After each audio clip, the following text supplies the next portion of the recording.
ಮಾಡ್ತಾ ಇದ್ದೀರಾ ಈ ಸಕಾಲದಲ್ಲಿ ಸರ್ಕಾರಿ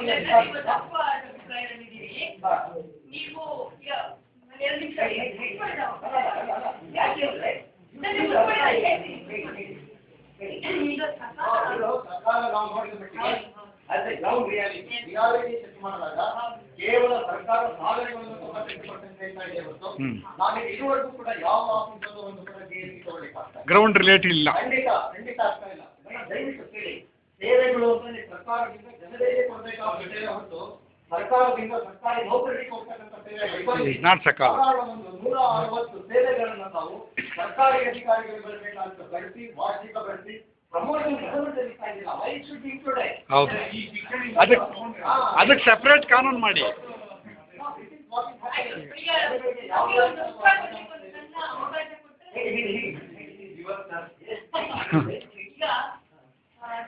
ಸಕಾಲ ಅನ್ನೋದು ಬಂದಿರೋದು ನಮ್ಮ ಪರಿಚಯ ಆಗಿಲ್ಲ. ನಾನು ಡಾಕ್ಟರ್ ಮಮತಾ ಅಂತ, ನಾನು join director information department join director. ಇದರ ಅರಿವು ಮೂಡಿಸುವ ಕೆಲಸದಲ್ಲಿ ಮಾಡಿದ್ವಿ. ಸಕಾಲ ಮಿಷನ್ಗೆ ನಾನು ವರ್ಕ್ ಮಾಡೋದು ಇನ್ಫಾರ್ಮೇಶನ್ ಡಿಪಾರ್ಟ್ಮೆಂಟ್. ಕೆಲವು ವಿಷಯಗಳನ್ನ ನಾನು ಹೇಳ್ತೀನಿ. ನೀವು ಅದರಲ್ಲಿ ಸ್ವಲ್ಪ ಇಂಟ್ರೆಸ್ಟ್ ಮಾಡಿದ್ರೆ ಆಮೇಲೆ ನಮ್ಗೆ ಇನ್ನೂ ಪ್ರಶ್ನೆಗಳು ಯಾಕೆ ಇಂಟ್ರೆಸ್ಟ್ ಮಾಡ್ತಾ ಇದ್ದೀರಿ ಅಂದ್ರೆ ಬೇಸಿಕಲಿ ನಮಗೆ ಬರ್ತಕ್ಕಂಥ ಸೇವೆಗಳು ಬರ್ತಾ ಇಲ್ಲ. More than 100 services are available within the public servants only.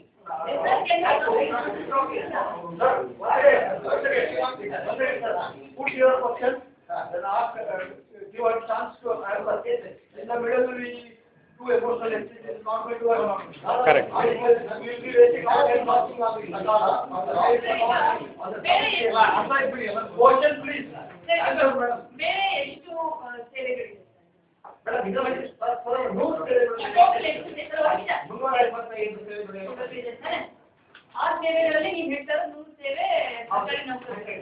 ಈಗ ಒಂದು ನನ್ನ ವಿಷಯ ನಿಮಗೆ this is what I make ಈ ಇನ್ಫಾರ್ಮೇಶನ್ ನಿಮ್ಮ ಜೊತೆ ನಾನು ಎಕ್ಸ್ಚೇಂಜ್ ಮಾಡ್ತಾ ಇದ್ದೀನಿ ಇವತ್ತು. ಇದು ಸರಿ ತಪ್ಪು ಅದನ್ನು ನಾವು ಅದನ್ನು ಡಿಸ್ಕಸ್ ಮಾಡ್ತೀವಿ. ಹಾಗೆ ಏನು ಅಂತಂದ್ರೆ, ಈಗ ನಿಮಗೆ ಈ ಸೇವೆಗಳು ಇಷ್ಟು ಮಟ್ಟಿಗೆ ನಾನು ಬೇರೆ ಬೇರೆ ರಾಜ್ಯಕ್ಕೆ ಹೋಗಿ ಬಂದಿದ್ದೀನಿ ಸರ್. ಇದರಲ್ಲಿ ಮೊನ್ನೆ ಕೂಡ ನಾನು ಜೈಪುರಿಗೆ ಇದೇ ವಿಷಯದಲ್ಲಿ ಹೋಗಿ ಬಂದಿದ್ದೀನಿ. 30-20 ಸೇವೆಗಳು ಕೂಡ ಆಗ್ತಾ ಇಲ್ಲ. 20 ಸೇವೆಗಳು ಕೊಡೋಕ್ಕಾಗ್ತಾ ಇಲ್ಲ. ಆದರೆ ಇಲ್ಲಿ ನಾವು ಇಷ್ಟು ಮಟ್ಟಿಗೆ ಸೇವೆಗಳನ್ನ ಸೇರಿಸ್ತೀವಿ. ನಾವು ಇಷ್ಟು ಮಟ್ಟಿಗೆ ಸೇವೆಗಳಲ್ಲಿ ಇನ್ನೂ ಒಂದು ಸೇರಿಸ್ತಾ ಹೋಗ್ತೀವಿ. ಇವಾಗ ಹೇಳೋದು 3,000 ಸೇವೆ ಇದೆ ಸರ್ಕಾರದಲ್ಲಿ. ನಮ್ಮ ಉದ್ದೇಶ ಏನಿರೋದು ಆ 3,000ನ ನಾವು ಇಲ್ಲಿ ತರಬೇಕು ಅನ್ನೋ ಒಂದು ಉದ್ದೇಶನ ನಾವು ಮಾಡ್ತಾ ಇದ್ದೀವಿ. ಹೀಗಿರುವಾಗ ಈ ಕೆಲಸದಲ್ಲಿ ನಿಮಗೆ ನಮಗೆ ಸರ್ಕಾರಿ ನೌಕರರ ಪಾತ್ರ ಹೆಚ್ಚಿರುತ್ತೆ. ಈಗ ಅವರು ಕೂಡ ಅವರ ಕೋಆಪರೇಷನ್ ಕೂಡ ನಮಗೆ ಹೆಚ್ಚು ಬೇಕಾಗುತ್ತೆ.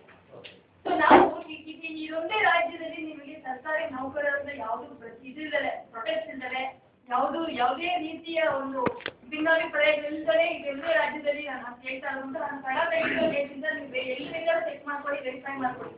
ಅದು ಯಾಕೆ ಅಂತಂದ್ರೆ, ನಾವು ಮೊದಲನೇ ಸಕಾಲ ಮಾಡುವಾಗ ಫಸ್ಟ್ ನಾವು ಮಾಡಿದ ಕೆಲಸ ಏನಂದ್ರೆ ಸರ್ಕಾರಿ ನೌಕರರ ಅಸೋಸಿಯೇಷನ್ ಇರ್ತಾರ ಅವರ ಮುಖಂಡರನ್ನ ನಾವು ಮಾತಾಡಿಸಿ ಇದು ಮಾಡಿರೋದು. ಈಗ ಸರ್ಕಾರಿ ನೌಕರ ಲಕ್ಷಣಕ್ಕೆ ಅವನು ಸಾರ್ವಜನಿಕ.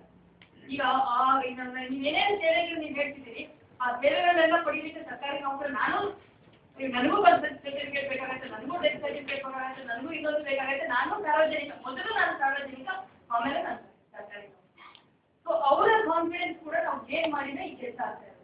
ನೀವು ಹೇಳ್ತಾ ಇದ್ರೆ ಗ್ರೌಂಡ್ ರಿಯಾಲಿಟಿ ಇಲ್ಲ ಮೇಡಮ್, ಅದನ್ನ ನಾವು ಬೇಕಾದ್ರೆ ಚರ್ಚೆ ಮಾಡುವ, ಅದನ್ನ ನೋಡೋಣ ಯಾವ ರೀತಿ ಇನ್ನೂ ಹೆಚ್ಚು ಪರಿಣಾಮಕಾರಿಯಾಗಿ ಮಾಡಬೇಕು ಅನ್ನೋ ಒಂದು ಉದ್ದೇಶ ಅಷ್ಟೇ. ಈಗ ಪರಿಣಾಮಕಾರಿಯಾಗಿ ಆಗಿಲ್ಲ ಅಂತ ಕೆಲವರು ಹೇಳ್ತಾರೆ, ಪರಿಣಾಮಕಾರಿಯಾಗಿ ಆಗಿದೆ ಅಂತ ಕೆಲವರು ಹೇಳ್ತಾರೆ. ಅದು ಇನ್ನೂ ಹೆಚ್ಚು ಪರಿಣಾಮಕಾರಿಯಾಗಬೇಕು, ಇನ್ನೂ ಹೆಚ್ಚು ಜನರನ್ನು ಮುಟ್ಟಬೇಕು, ಜನ ಸಾಮಾನ್ಯರಿಗೆ ಇದೊಂದು ಒಂದು ವರದಾನ ಆಗಬೇಕು ಅನ್ನೋದೇ ಉದ್ದೇಶ ಸಕಾಲ ಮಿಷನ್. ಸೊ ಅವರಿಗೂ ಸೇವೆಗಳಿರುತ್ತೆ, ಕೆಲವು ಸೇವೆಗಳು ಬಡ್ತಿ, ಇನ್ನೊಂದು ಮತ್ತೊಂದು. ಅವರು ಕೂಡ ಇನ್ನೊಂದು ಆಫೀಸ್ ಹೋಗಿ ನಿಂತ್ಕೋಬೇಕಾಗುತ್ತೆ, ಇನ್ನೊಂದು ಕಡೆ ನಿಂತ್ಕೋಬೇಕಾಗುತ್ತೆ. ಅವ್ರ ಕೆಲಸ ಮಾಡ್ಕೊಳ್ಳಿಕ್ಕೆ, ಅವ್ರ ಬಡ್ತಿ ತಗೊಳ್ಳಿಕ್ಕೆ, ಅವ್ರ ಲೀವ್ ತಗೊಳ್ಳಿಕ್ಕೆ, ಅವ್ರಿಗೆ ತಗೊಳ್ಳಿಕ್ಕೆ ಟೈಮ್ ವೇಸ್ಟ್ ಮಾಡ್ಕೊಂಡು ಕೂತ್ಕೊಂಡ್ರೆ ನಮ್ಮ ಕೆಲಸ ಎಲ್ಲ ಆಗುತ್ತೆ ಸರ್, ಸಾರ್ವಜನಿಕ ಕೆಲಸ ಎಲ್ಲ ಆಗುತ್ತೆ ಸರ್. ಸೊ ಅವ್ರದ್ದು ನಾವು ಸಕಾಲ ಸೇರಿಸ್ಬಿಟ್ಟಿದ್ದೀವಿ.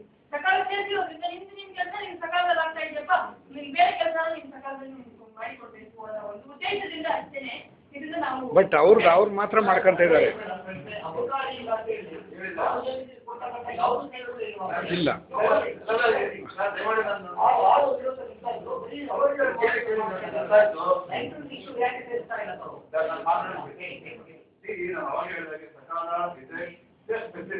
Pilot project.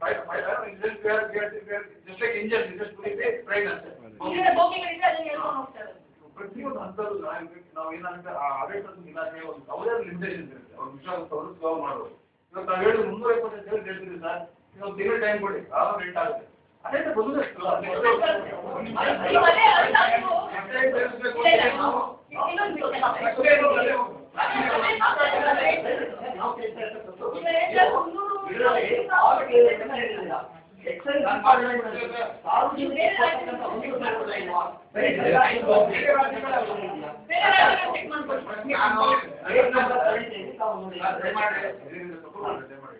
ಎಕ್ಸೈಸ್ ಬಗ್ಗೆ ನಾವು ಆಲ್ರೆಡಿ ತಗೊಂಡಿದ್ದೀವಿ. ನಾವು we cannot just force upon the departments, we could also tell them. We can just request them. ಅದೇ ಎಕ್ಸೈಸ್ ರೇಟ್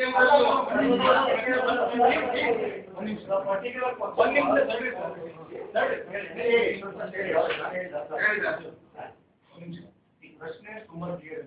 ನೀವು ಇದು ನಾಗರಿಕರ ಸೇವೆಗಳ ಖಾಸಗಿ ಯೋಜನೆ ಅಂತ ಹೇಳಿ ಇದು ಸರ್ಕಾರಿ ನೌಕರಿಗೆ ಸರ್ಕಾರದಿಂದ ಪಡೆಯುವ ಸೇವೆಗಳನ್ನ ನಾವು ಹಾಕಿರ್ತೀವಿ. ಇದು ನಾಗರಿಕರ ಸೇವೆ ಅಂತ ಕೇಳ್ತಾ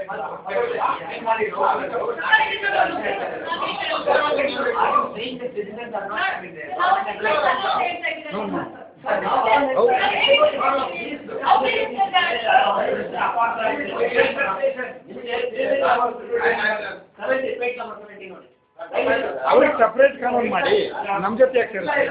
ಆಲ್ರೆಡಿ ನಾವು ನರಳ್ತಾ ಇದ್ದೀವಿ, ಅವ್ರನ್ನ ತಗೊಂಡು ನೀವು ನಮ್ಮ ಜೊತೆ ಹಾಕಿದ್ರೆ ಸಪ್ರೇಟ್ ಕಾನೂನು ಮಾಡಿ. ಅವ್ರಿಗೆ ಪ್ರಿವಿಲೇಜಸ್ ಆಲ್ರೆಡಿ ಇದೆ. ನಾವು ಸರ್ಕಾರಿ ಇಲಾಖೆಯಲ್ಲಿ 6 ಸೇವೆಗಳು ಕೂಡ ಬರೀ ಅಲ್ಲಿ ನೌಕರರಿಗೆ ಕೊಡ್ತಕ್ಕಂಥ ಸೇವೆಗಳಾಗಿತ್ತು. ಸಾರ್ವಜನಿಕರು CL 1 ಲೈಸೆನ್ಸ್ ಕೊಡ್ತಾ ಇದ್ದಾರೆ.